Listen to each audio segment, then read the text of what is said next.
Mulai. Bismillahirrahmanirrahim. Assalamualaikum warahmatullahi wabarakatuh. Alhamdulillah wassalatu wassalamu ala Rasulillah wa ala alihi wa sahbihi wa mawalah wa la hawla wa la quwata illa billahi wa ba'du. Alhamdulillah, segala puja dan puji hanya milik Allah subhanahu wa ta'ala. Salawat dan juga salam kita hadiahkan kepada Rasul kita Nabi besar Muhammad sallallahu alaihi wa ala alihi wasallam. Ma'asyiral muslimat yang dimuliakan Allah azza wa jalla, alhamdulillah di pagi hari ini kita bisa kembali duduk untuk berthalabul ilmi, dan pembahasan di pagi hari ini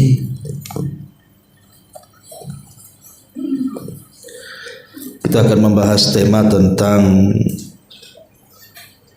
hilangnya berkah dalam rumah. Apa penyebabnya? Ma'asyiral muslimat yang dimuliakan Allah azza wa jalla, tentu setiap kita pasti menginginkan di dalam rumah itu ada kebaikan, dan tidak ada yang mau di antara kita dalam rumah itu penuh dengan keburukan. Dan kebaikan dalam rumah itu tentu karena banyaknya berkah yang terdapat dalam rumah kita. Makanya ketika banyak berkah dalam rumah kita, secara otomatis rizki akan melimpah.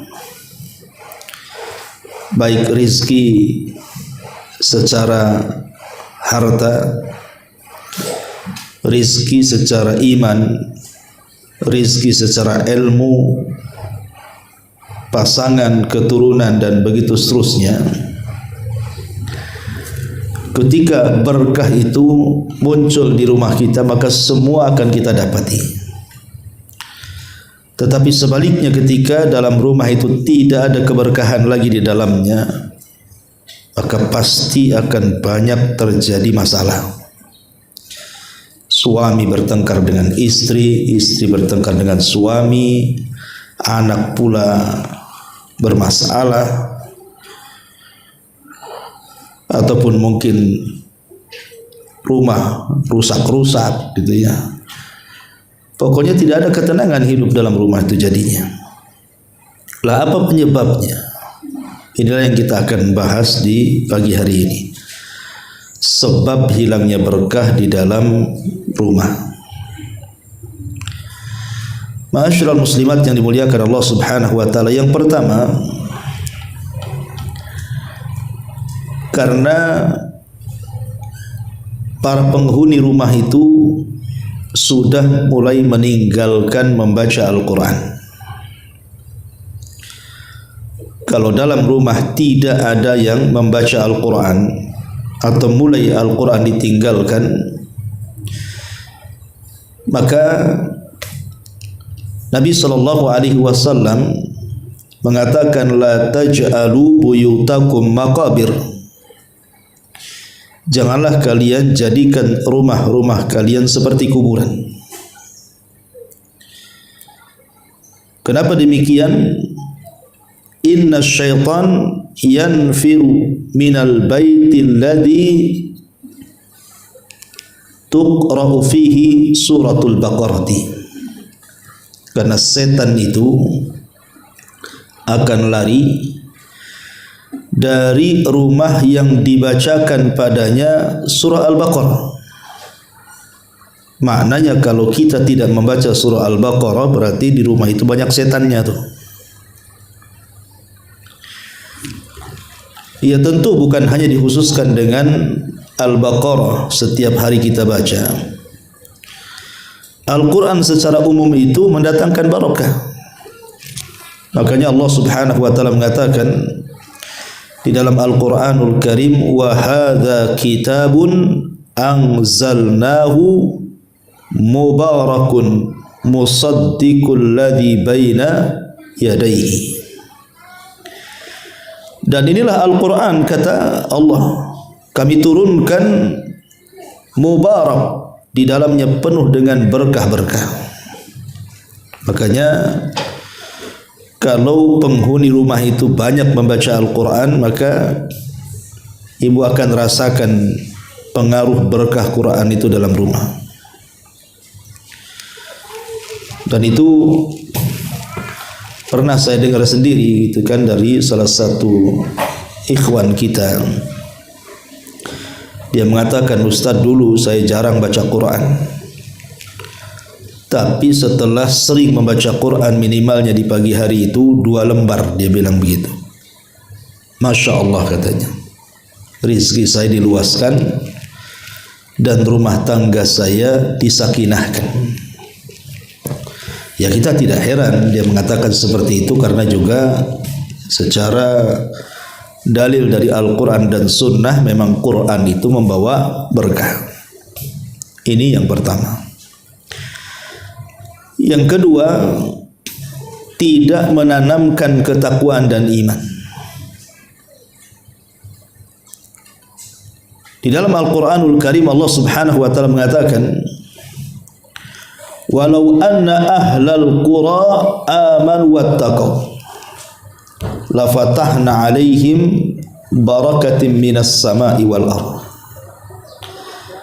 Kalaulah seandainya penduduk negeri ini mau beriman dan bertakwa, tentu kami akan bukakan kepada mereka berkah dari langit dan dari bumi.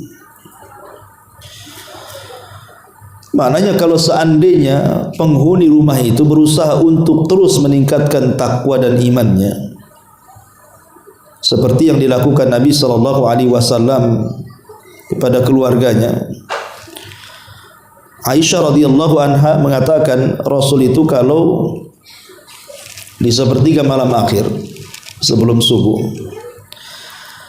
maka dia akan membangunkan Aisyah ummul mukminin radhiyallahu anha dan diperintahkan untuk salat witir ataupun tahajud. Dan dari sini Nabi SAW mengatakan, rahimallahu rajulan, semoga Allah Subhanahu wa taala merahmati seseorang yang membangunkan istrinya kemudian mengajak dia salat malam. Dan begitu juga sebaliknya, rahimallahu imra'atan, semoga Allah merahmati seorang wanita yang membangunkan suaminya untuk salat malam. Artinya ketika kemudian ditanamkan takwa dan iman, terus meningkatkan ketakwaan dan iman dengan memperbanyak ibadah dalam rumah, maka itu salah satu bentuk turunnya berkah. Ini yang kedua. Yang ketiga, at-tasmiyatu, membaca basmalah.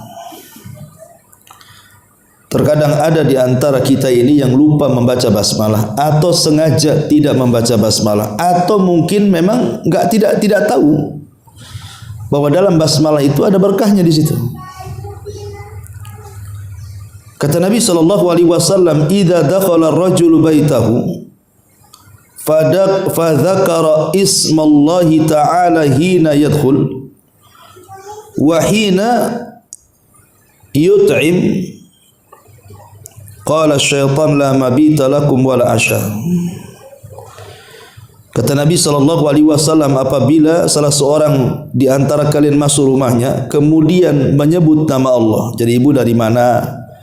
Dari pasar, dari luar masuk ke dalam rumah. Ibu sebelum melangkahkan kaki ke dalam rumah, ibu ngomong bismillah dengan menyebut nama Allah. Atau ketika hendak makan, bismillah dengan menyebut nama Allah. Maka kata Nabi SAW, maka syaitan akan bicara dengan teman-temannya La mabita lakum wala asya. Di rumah ini tidak ada tempat untuk kalian dan tidak ada makanan untuk kalian. Pergi kalian. Subhanallah. Hanya membaca basmalah saja mengusir setan, Bu. Karena masalah itu datang dari setan masalahnya. Semua masalah dalam rumah tangga itu semua datang dari setan, Bu. Makanya kemudian cara mengusir setan dengan cara seperti ini. Membaca basmalah. Ketika kita meninggalkan basmalah, maka hilang berkah dari rumah kita. Kemudian yang keempat adalah jarangnya seseorang itu berbagi dalam rumah, terutama soal makanan.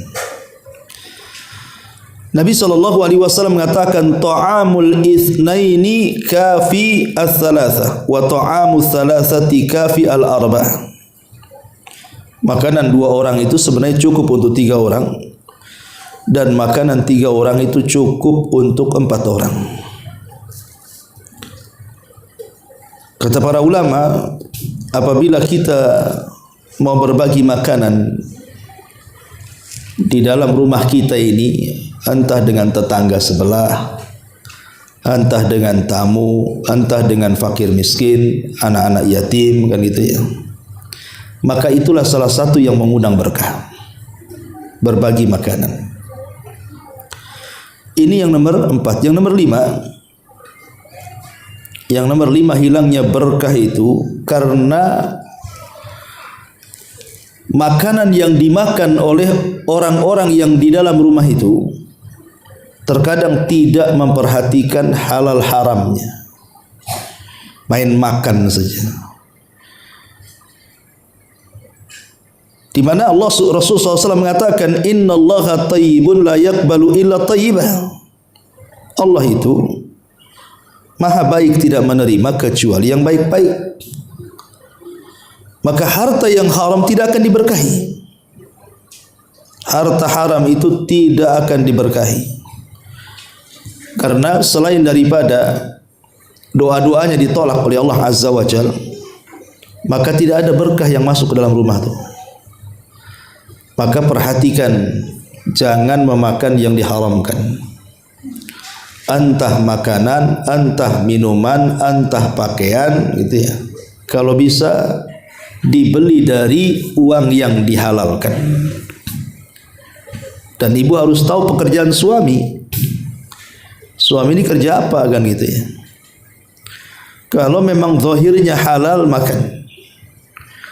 Walaupun ibu kan tidak tahu suami dapat uang dari mana, tapi nampak zahirnya dia kan kerja. Layaknya orang-orang, insyaallah halal.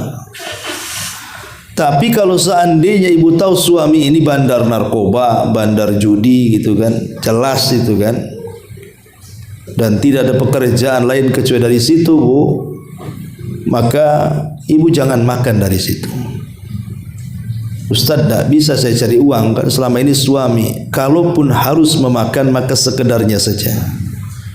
Sambil ibu cari-cari cara supaya suami dapat pekerjaan yang halal. Karena itu dampaknya fatal gitu kan, menghilangkan barakah dalam rumah itu. Ini yang kelima. Yang keenam, adamus syukri, tidak bersyukur. Tidak bersyukur akan nikmat yang Allah anugerahkan kepadanya. Diberi uang bisa beli makan, kadang-kadang ibu masaklah banyak-banyak. Nanti yang dimakan itu tak banyak, yang dibuang pula lebih banyak. Dikasih pun tidak. Beli pakaian banyak-banyak kan gitu. Ibu pun tidak pakai pakaian sekali pakai 10 rangkap kan, Bu. Ngapain juga 10 rangkap dipakai, haredang lah kan itu. Terkadang ada yang mungkin 10 tahun yang silam itu nggak pernah dipakai-pakai, ya ngapain coba? Pakaian 10 tahun dalam lemari itu kasihkan orang lah. Kalau memang nggak dipakai. Kadang-kadang kita ini tidak bersyukur, memubazirkan sesuatu, membuang makanan, membuang minuman, membuang uang dan begitu seterusnya. Ini hilang berkahnya nanti. La in syakartum la azidannakum wa la in kafartum inna adzabi lasyadid. Kalau kalian bersyukur, ku tambah nikmatku. Tapi kalau kalian kufur, ku sediakan azabku, kata Allah, dan azabku sangat pedih. Ini yang nomor 6. Yang nomor 7. Yang nomor 7. Hilangnya berkah karena adamu istiqadhihi minan naumi an yubadir adamu tabkir fistayqidhihi minan naumi. Tidak berpagi-pagi ketika bangun dari tidur. Sudah saya jelaskan apabila kita menjelaskan tentang keutamaan 1 jam setelah subuh kan Bu. Nabi SAW mengatakan, Allahumma barik li ummati fi bukuriha. Ya Allah, berkahi umatku di waktu paginya. Karena waktu pagi adalah waktu berkah. Jangan sampai ketika berkah turun kita tidur. Jangan sampai ketika berkah turun kita pula lalai.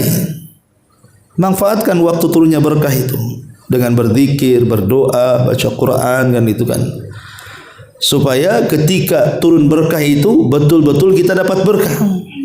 Makanya Imam Ibnul Qayyim rahimahullahu taala mengatakan, orang yang membiasakan tidur setelah subuh sampai terbit matahari, hilang berkahnya. Hilang berkah dalam keluarganya, hilang berkah dalam kehidupannya, hilang berkah dalam pekerjaannya, dan nanti akan banyak masalah dalam hidupnya tuh. Makanya jangan sampai kemudian kita melalaikan waktu yang jelas-jelas berkahnya itu. Ini yang nomor 7. Yang nomor 8, kasrat adamu al-istighfar. Jarang membaca istighfar.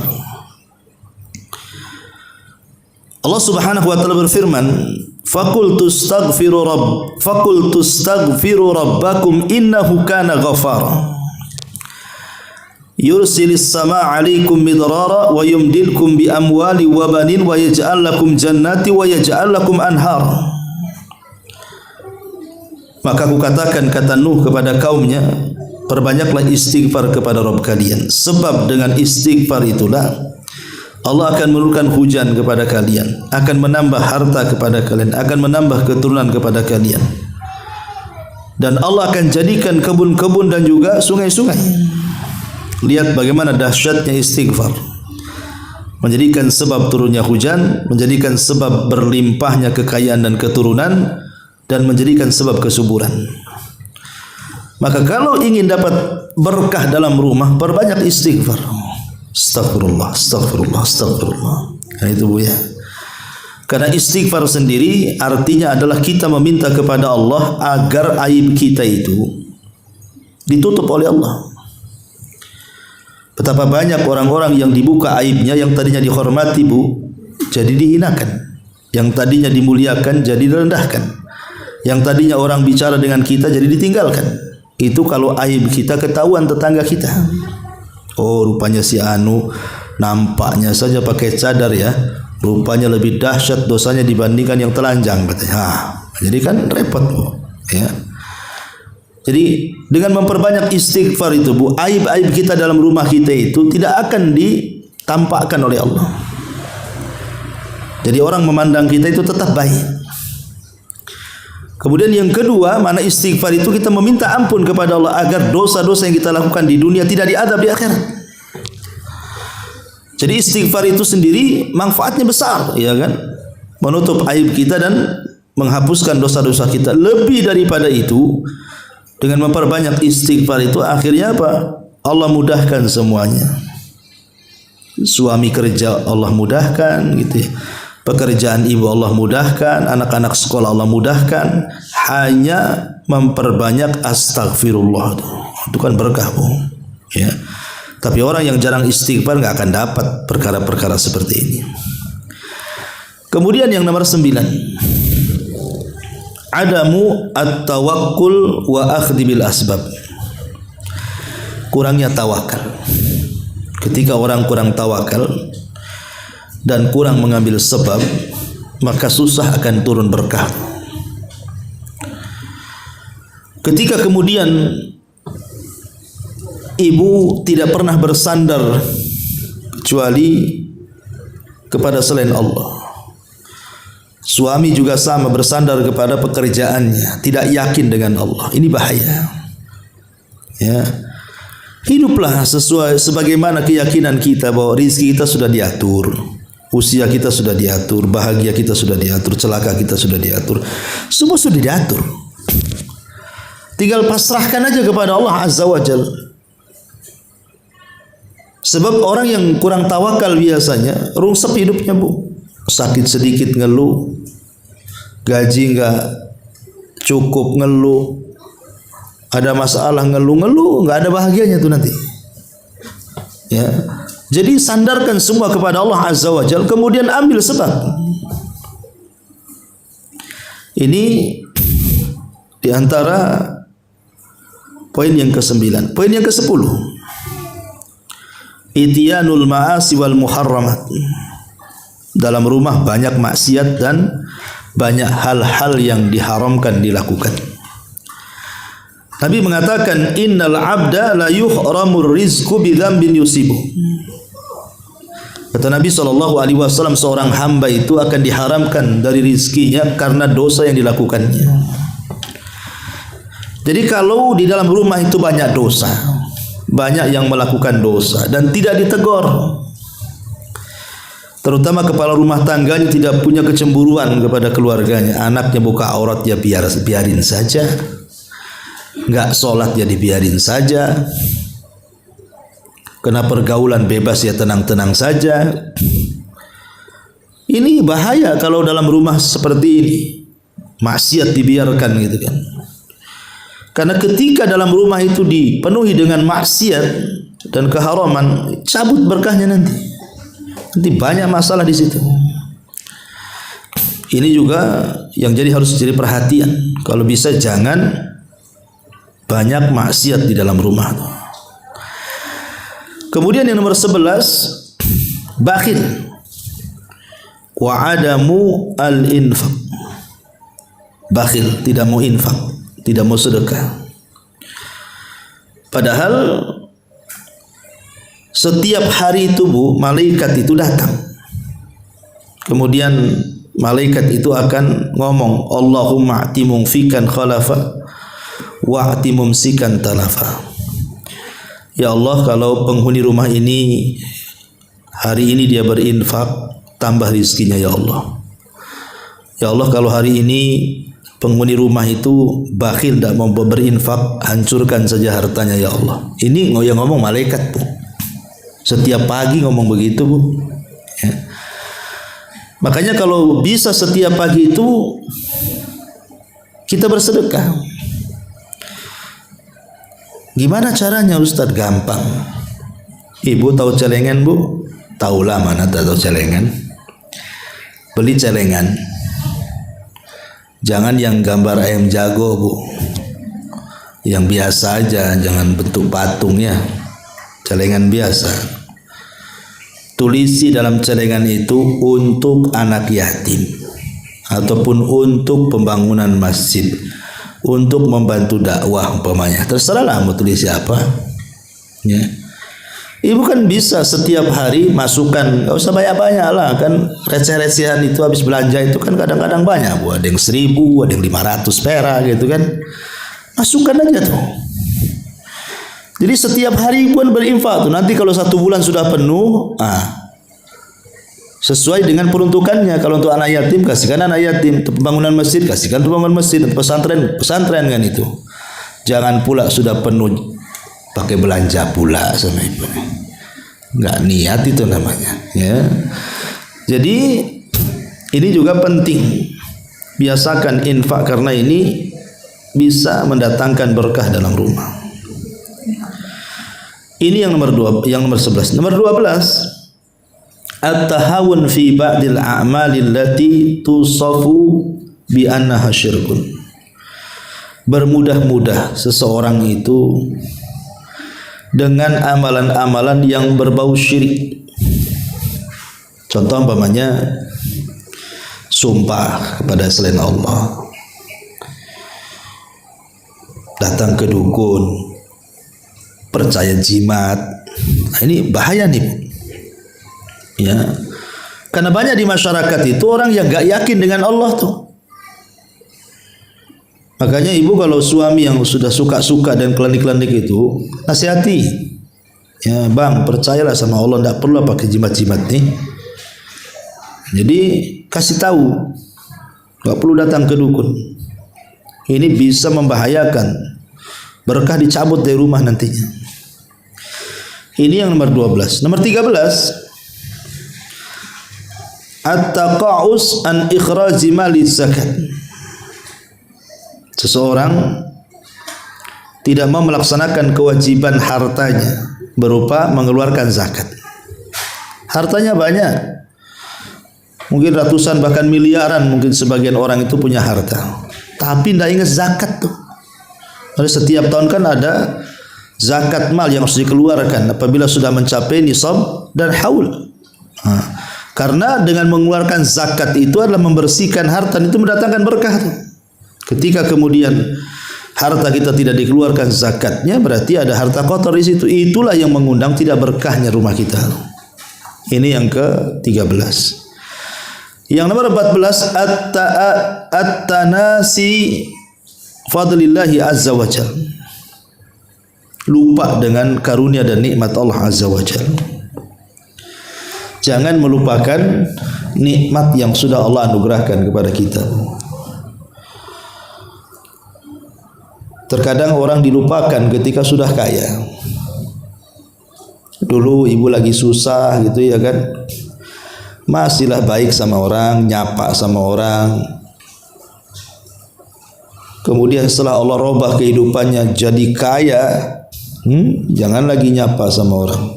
Kaca mobil pun tak mau dibawahkan, dibuatnya hitam semua. Cara jalannya aja beda. Dulu waktu susah cara jalannya bentar-bentar nyapa, bentar-bentar nyapa. Udah kaya main lurus seperti tiang listrik, udah nggak belok-belok tuh kepala tuh kayak kacamata kuda. Jadi ada orang-orang yang lupa akan nikmat yang sudah Allah anugerahkan. Fa bi ni'mati rabbika fahaddits. Ingat, kalau Allah berikan nikmat, hadis, tampakkan nikmat itu, bersyukur. Jangan lupakan nikmat. Karena itu bisa menghilangkan berkah masalahnya. Kemudian juga yang nomor 15, tarku ba'dil wajibat wal faraid. Meninggalkan kewajiban-kewajiban. Tidak sholat 5 waktu, tidak puasa Ramadan, udah kaya tak mau haji, udah kaya tak ada zakat. Pokoknya nggak peduli dengan kewajiban tuh. Ini bahaya sekali. Apalagi sampai kalau meninggalkan sholat ini terputuslah hubungan kita dengan Allah. Kalau sampai terputus hubungan kita dengan Allah, aduh bahaya. Dipastikan nggak ada berkah hidupnya tuh. Karena pernah saya ceritakan dengan Bu, ketika ada seorang ibu mengeluhkan akan anaknya yang dari kecil, remaja, dewasa, sampai kemudian sekarang sudah sama-sama tua antara anak dan ibu itu, gak pernah bahagia anaknya itu. Ada aja masalah, sampai akhirnya mengalami stroke. Jadi ibu ini datanglah kepada salah satu kiai, ustadz, syekh itu, bertanya, apakah anak saya disihir orang? Kok gak pernah bahagia hidupnya dari kecil sampai sekarang dia sakit stroke tuh. Tapi pertanyaan syekh ini berbalik tanya, sholat gak anakmu? Katanya. Dia mengatakan enggak. Dari kecil enggak, katanya. Enggak pernah sholat. Itulah yang menjadikan anakmu tak bahagia, katanya. Anakmu tidak terkena sihir dan tidak disihir. Anakmu tidak bahagia itu karena anakmu tidak sholat. Kemudian Syekh ini mengatakan, Bu, tahu enggak apa itu sholat? Sholat itu hubungan kita dengan Allah. Ketika kita masih sholat berarti tali itu masih terhubung dengan Allah. Ketika kemudian kita meninggalkan sholat berarti putuslah tali itu dengan Allah. Ketika putus tali dengan Allah, mungkin Allah menolong kita. Talinya aja dah putus. Ya. Coba bayangkan, orang yang meninggalkan sholat tuh, Bu, pertama bangun saja sudah dilaknat.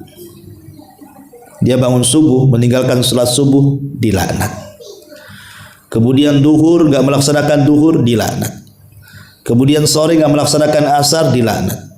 Kemudian menjelang malam tidak melaksanakan maghrib, dilaknat. Kemudian sebelum tidur nggak melaksanakan isya, dilaknat. Bayangkan dari mulai bangun sampai tidur hidupnya dilaknat. Cemana orang kayak gini dapat kebahagiaan katanya. Maka selamanya orang yang meninggalkan kewajiban itu tidak akan diberkahi. Maka jangan tinggalkan kewajiban.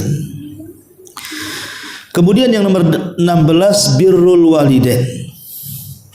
Berbuat baik kepada kedua orang tua dan juga menyambung hubungan dengan kerabat. Karena Nabi SAW mengatakan, man sarrahu an yubsatalahu fi rizkihi wa yunsa'alahu fi atharihi falyasir rahimahu. Siapa yang hendak diperbanyak rizkinya, dipanjangkan umurnya, hubungkan silaturahim. Dan itu menunjukkan berkah. Ya, menunjukkan berkah ketika rizki kita diperbanyak, usia kita dipanjangkan, kan berkah. Ya.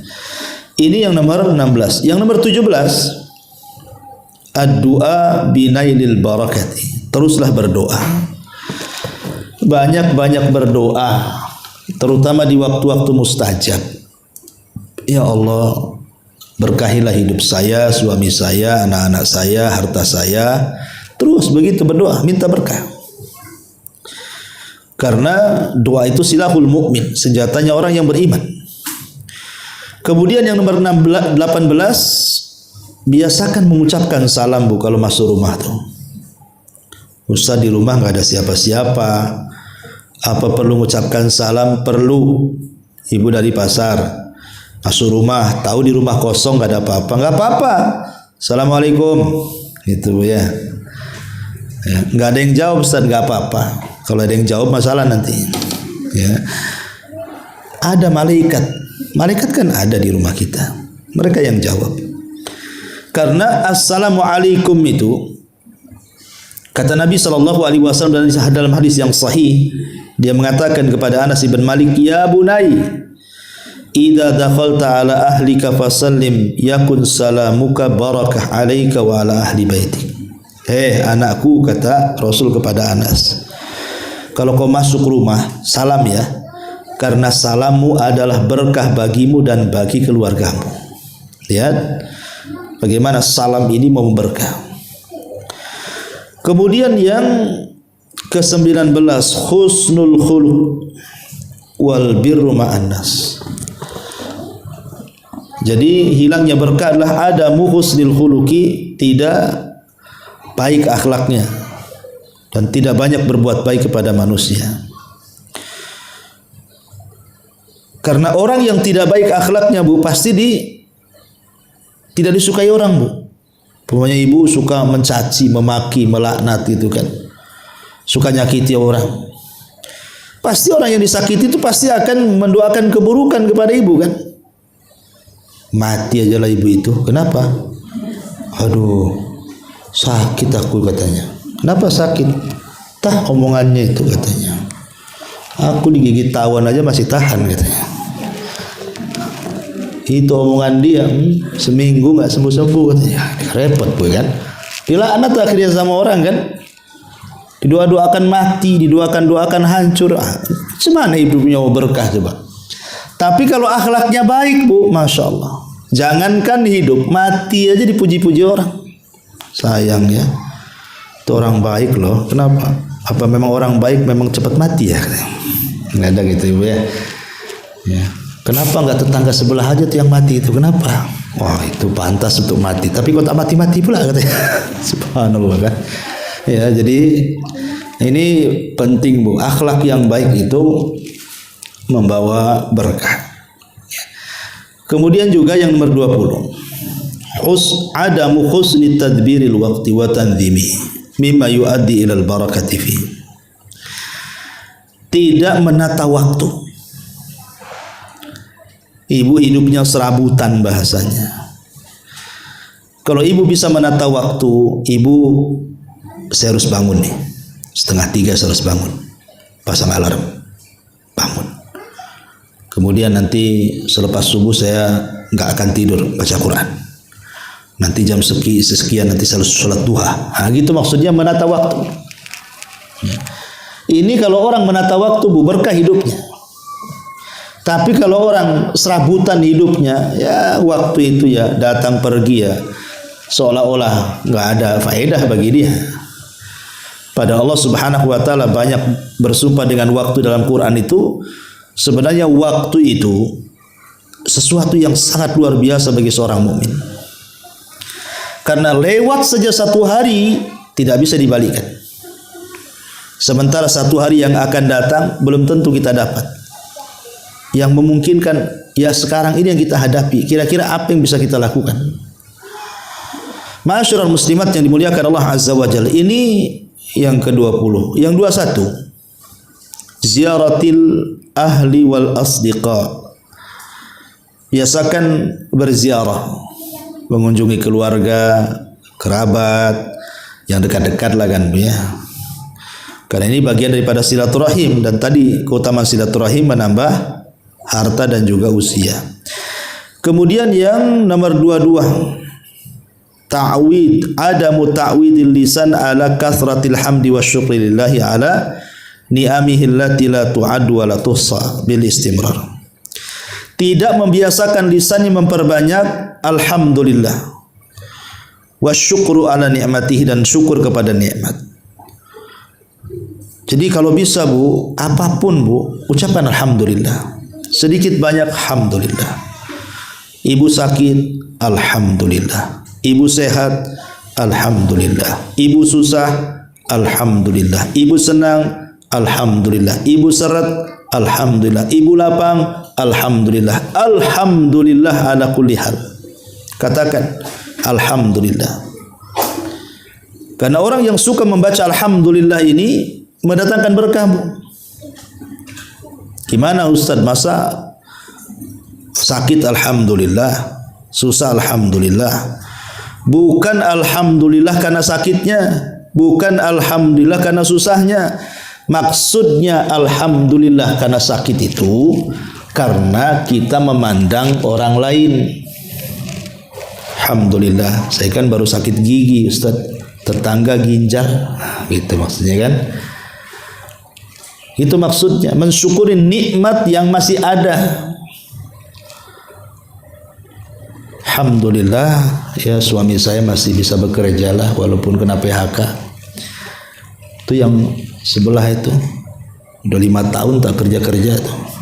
Jadi kita bersyukur, maksudnya seperti itu.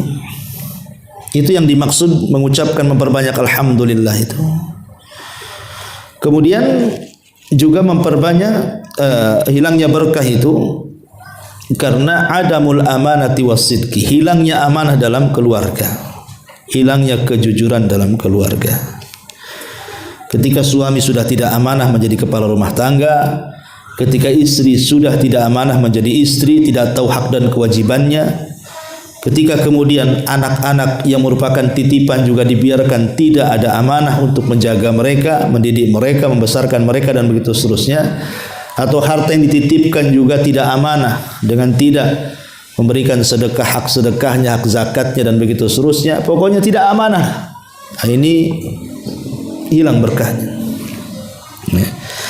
Kemudian juga yang nomor 24, at-ta'amul birriba, banyak memakan harta riba. Kalau di dalam rumah itu banyak makan riba, Bu, bermuamalah dengan riba, itu hilang berkahnya tuh. Makanya Allah Subhanahu wa taala ketika bicara soal riba, Allah mengatakan apa? Yamhaqullahu riba wa yurbis shadaqah. Allah akan menghilangkan berkah riba dan Allah akan memberkahi sedekah. Hilang berkahnya. Maka sebisa mungkin hindari perkara-perkara riba. Kemudian yang nomor 25, al-adamul qanaati war ridha. Tidak qanaah, tidak redha. Maksudnya tidak qanaah, tidak redha itu dia selalu mengeluh dari pemberian Allah. Selalu mengeluh. Ya. Suami mungkin kerjanya ya supir taksi, ojek online, GoFood atau apa gitu kan. Kebetulan hari itu hujan, tak dapat banyak, ngomel-ngomel pula istri. Kok tak pandai cari kerja bang ya? Kok dapat sedikit hari ini? Pasti kau malas-malas. Pasti kau tidur di sana ya. Nah, itu kadang-kadang ada istri yang seperti itu. Dia tidak qanaah, harusnya kan bersyukur, alhamdulillah lah bang. Hujan-hujan pun masih dapat 10 juta. Ya kan? Harusnya kan gitu Bu. Banyak bersyukur. Ini enggak kan gitu ya.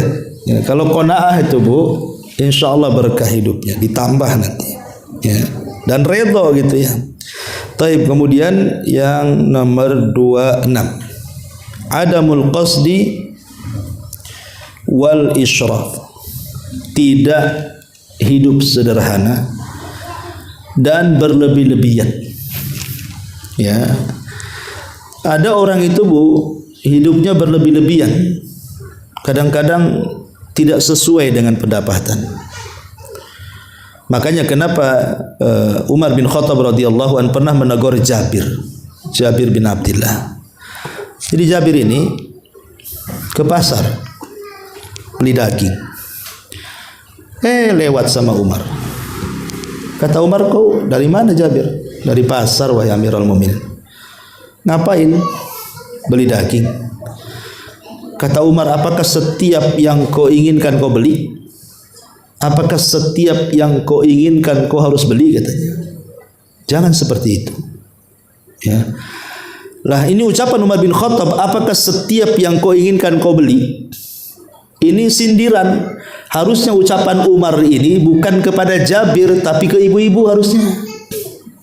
Harusnya Umar tuh ngomong begini itu ya ke ibu-ibu hari ini nih. Apa setiap ibu menginginkan sesuatu harus beli? Gitu maksudnya ya. Karena begitu ibu-ibu tuh. Apalagi dengan dunia medsos sekarang kan Bu. Ibu itu lebih suka bertetangga dengan Tokopedia, dengan marketplace daripada tetangga sebelah kan Bu. Karena itulah hari-hari di situ. Browsing itu aja itu kerjanya. Akhirnya setiap yang dikehendaki mulai berpikir tuh. Harga cocok enggak nih? Bahan dah cocok. Mulai dia pikir, nguras otak gitu kan, ngumpulin duit. Tidak semua yang kita inginkan harus dibeli. Betapa banyak sesuatu yang kita inginkan kemudian kita beli, nyesal pula belakangan. Dan pernah saya alami Bu, dulu gitu ya. Kadang-kadang dulu waktu saya masih muda, sekarang muda juga. Maksudnya dulu waktu suka dengan sepeda motor tuh Bu.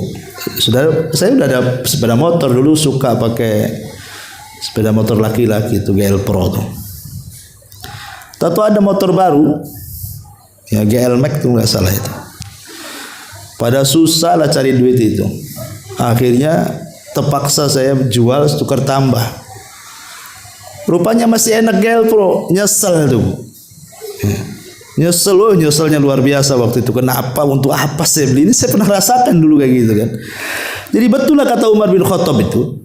Apa setiap yang kau inginkan kau harus beli? Ya enggak harus beli kan. Lihat kebutuhannya mendesak atau tidak kan itu. Ini makanya sekarang hidup di zaman sekarang ini luar biasa. Ya. Makanya kenapa hilang berkah? Karena setiap keinginan harus terpenuhi. Padahal itu tidak mencerminkan kesederhanaan yang ada, kemudian israf berlebihan. Kemudian yang nomor 27. Adamud du'a wal luju ilallahi azza wa jalla. Ya. Sedikitnya berdoa dan kembali kepada Allah Subhanahu wa taala. Maksudnya ketika kita ini banyak masalah itu harusnya kita introspeksi kan Bu. Kalau ibu ada masalah itu harusnya kan lebih dekat kepada Allah. Lebih rajin lagi doanya, lebih rajin lagi sholatnya, lebih rajin lagi puasanya, lebih rajin lagi zikirnya, kan begitu Bu ya. Supaya persoalan itu hilang nanti, diurai. Yang ada enggak, kalau ada masalah itu tidur aja ibu. Atau jalan kemana gitu kan. Salah, kalau ada masalah harusnya perbanyak ibadah.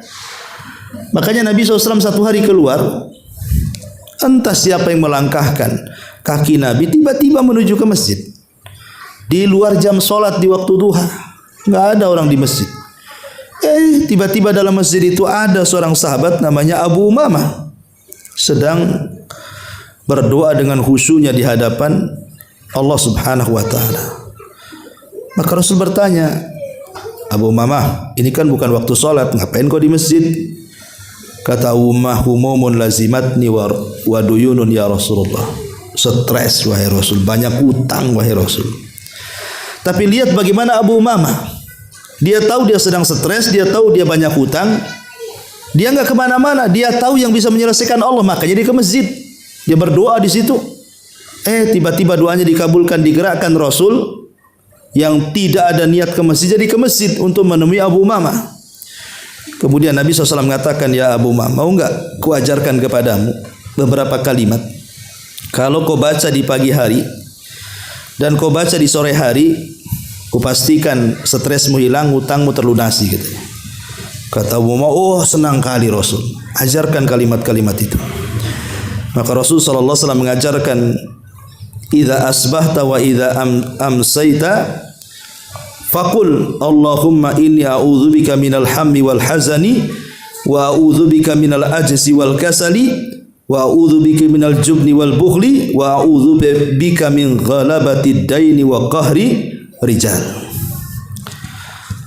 Katakan ya Abu Umamah di pagi dan sore hari, ya Allah, aku berlindung dari kesedihan dan kegalauan, aku berlindung dari kelemahan dan kemalasan, aku berlindung dari kepengecutan dan kebakhilan, aku berlindung dari dikalahkan manusia dan dari hutang-hutang. Kata Abu Umamah, semenjak aku amalkan pagi petang, kata dia, demi Allah, dhahabat anni hammi wa qadha anni daini, hilang stresku, terlunasilah hutang-hutangku. Lihat, itulah pentingnya kembali. Kalau kita lagi ada masalah itu kembali kepada Allah, rajin ibadah supaya Allah carikan jalan keluarnya, dan itu bentuk berkah. Ya. Kemudian yang nomor 28, adamu dzikri. Dicabutnya berkah itu karena kita kurang zikir. Bu. Karena Nabi SAW yang mengatakan, mathalu al-bait. Kata Nabi SAW, mathalul baitil ladzi yudhkarullahu fihi wal bait alladzi la yudhkarullahu fihi mithlul hayy wal mayyit. Permisalan rumah yang dibacakan zikir di situ dan rumah yang tidak dibacakan zikir di situ ibarat orang hidup dan mati. Jadi kalau rumahnya banyak zikir, itulah hidup rumah tuh. Kalau rumah itu tak ada zikir, matilah rumah tuh. Jadi banyak berzikir, tasbih, takbir, tahlil, sambil masak, sambil apa aja lah kan. Di rumah kan banyak aktivitas bu, sambil nyapu pun bisa zikir itu. Kemudian yang nomor 29, hilangnya berkah itu bu, karena memelihara anjing. Jangan memelihara anjing, hilang berkah dalam rumah bu. Karena kata Nabi SAW, man amsaka kalban fa innahu yankusu kulla yaumin min amalihi qiratun.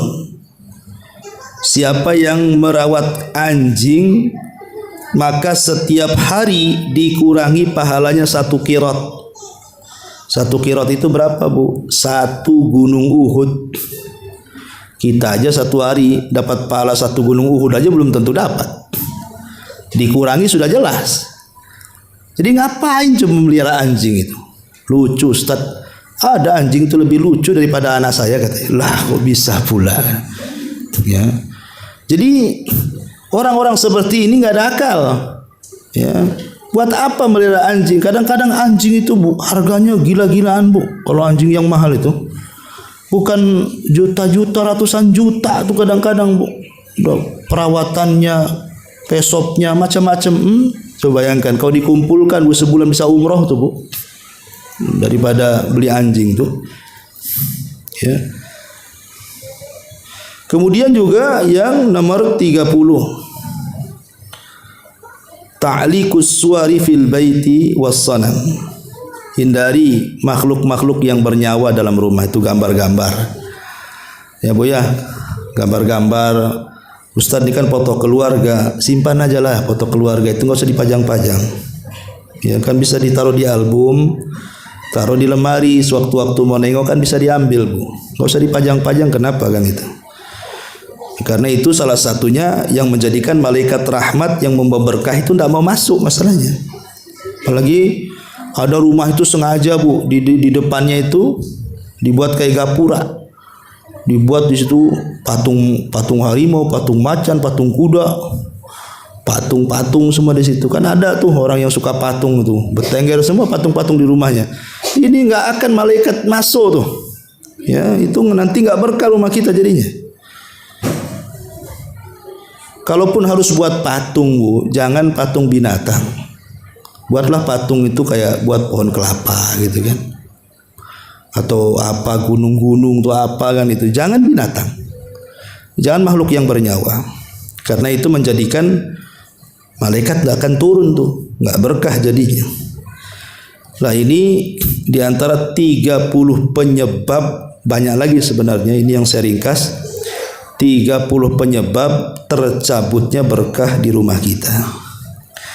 Ma'asyiral muslimat yang dimuliakan Allah Subhanahu wa taala. Tetapi kalau seandainya ibu ini memang diberikan nikmat oleh Allah, alhamdulillah Ustaz, kehidupan saya sih bahagia dengan suami, tidak ada cekcoknya, nggak ada pertengkarannya. Kami pun berkomitmen untuk hidup bahagia. Kami pun teruslah ibadah, ngaji, tanggung jawab sama anak-anak, harta yang kami makan pun berusaha yang halal. Pokoknya Masya Allah hidupnya enak lah bahasanya kan Bu. Ya. Walaupun demikian ibu sudah berada di atas kenikmatan, maka menjaga nikmat untuk hilang itu perlu. Dengan cara apa? Lakukan 4 perkara supaya nikmat berkah yang sudah ibu dapati hari ini tidak hilang dan terus bertambah. Lakukan 4 perkara. 1, teruslah bersyukur dan mengucapkan hamdalah. 1, tetaplah bersyukur dan mengucapkan hamdalah. Yang kedua, teruslah beradab dengan zat pemberi nikmat. Beradab dengan Allah, ya, dengan melaksanakan perintah dan menjauhi larangan. Kemudian yang nomor 4, teruslah di atas ketaatan kepada Allah Azza wa Jalla. Kemudian yang nomor 3, teruslah di atas ketaatan. Dan yang nomor 4, jangan lupa bentengi nikmat-nikmat supaya tidak ada yang hasad dengan kita dengan zikir dan doa. Bentengi. Karena kadang-kadang ada tetangga-tetangga itu yang tidak suka kita senang. Ada tetangga-tetangga yang tidak suka kita kaya. Ada tetangga-tetangga yang tidak suka kita harmonis. Ada tetangga-tetangga yang tidak suka anak kita ini pandai-pandai. Kan ada tuh mata-mata hasad tuh. Maka supaya mata-mata hasad, mata-mata dengki itu tidak sampai merusak nikmat kita, maka bentengi dengan zikir, dengan doa, Masya Allah la quwata illa billah, atau apalah zikir-zikir supaya nikmat itu dan berkah itu tetap. Ya, wallahu alam. Ini yang bisa sampaikan. Tapi sebelum saya tutup, silakan kalau ada yang bertanya.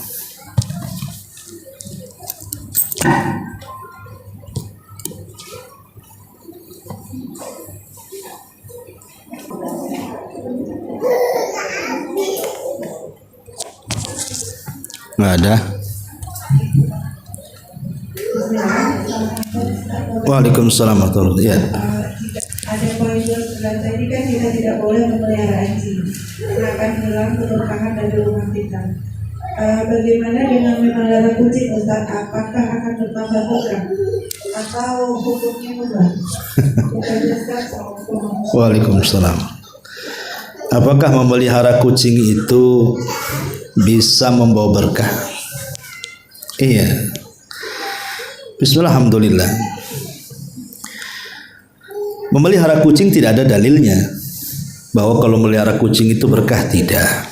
Tapi di zaman Nabi SAW ada seorang sahabat namanya Abdurrahman ibn Sakhr. Jadi kalau ke pengajian bawa anak kucing. Jadi anak kucing ini selalu dibawa sama Abdurrahman ibn Sakhr ini.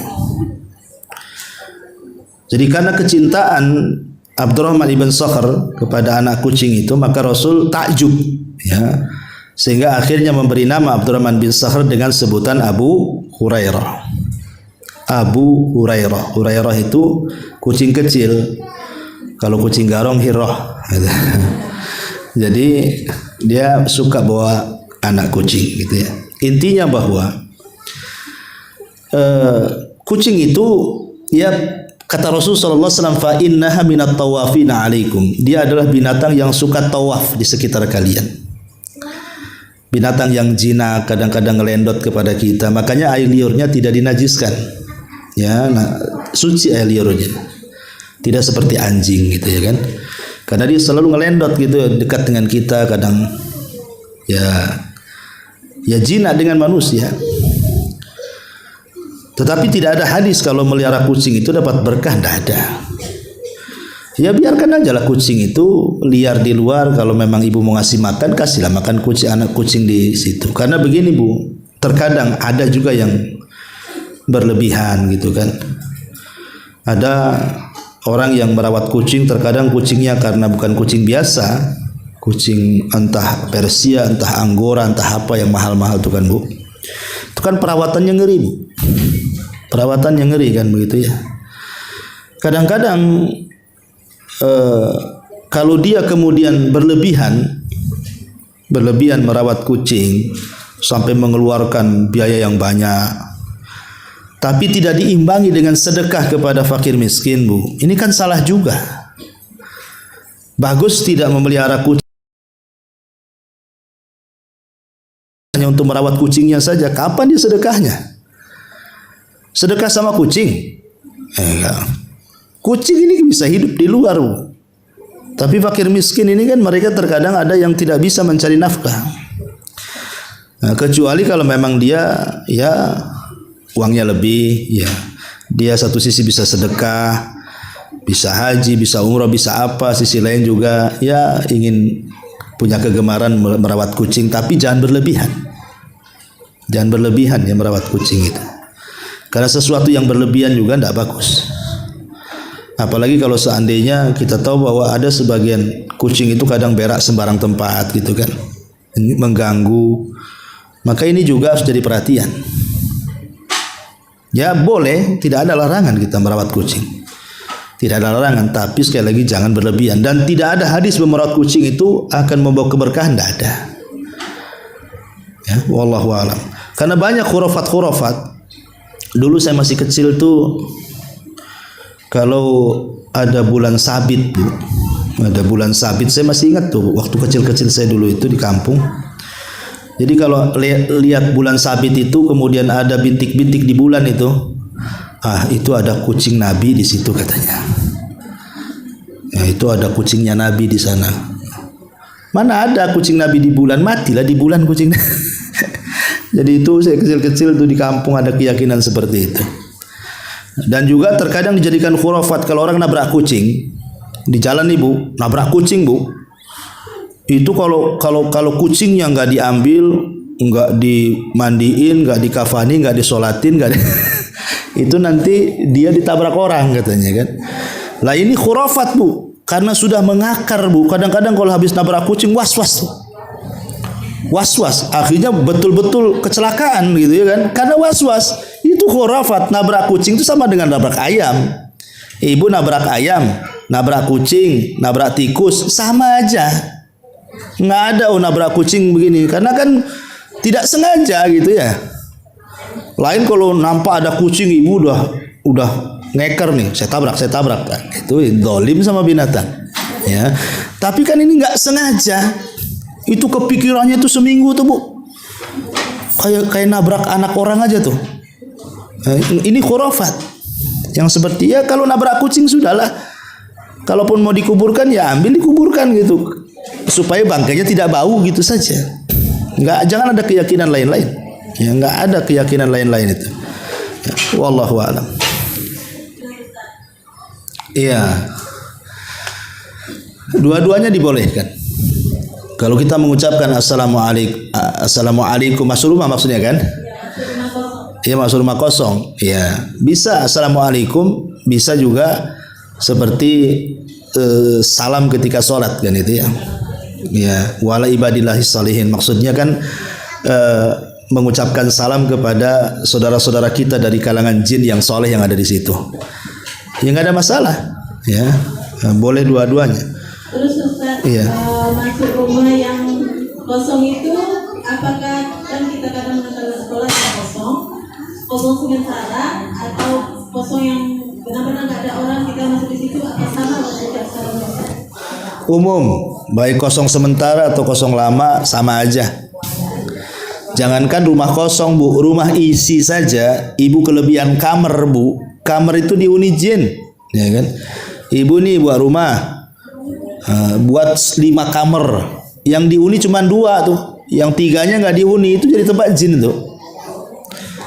Ya makanya kalau bisa itu kalau memang ada kelebihan kamar Bu, ya yang kelebihan itu entah ibu jadikan musola di situ Bu ya, dijadikan musola tempat ibu zikir atau dijadikan tempat baca Quran atau dijadikan perpustakaan supaya terisilah kamar-kamar itu di situ.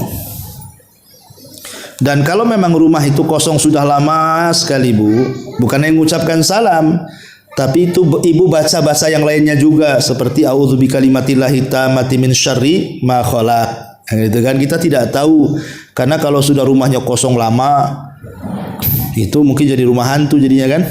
Banyak setan di situ makanya banyak-banyak zikir. Apalagi baru beli rumah. Rumah ini enggak pernah ditempati sama penghuninya.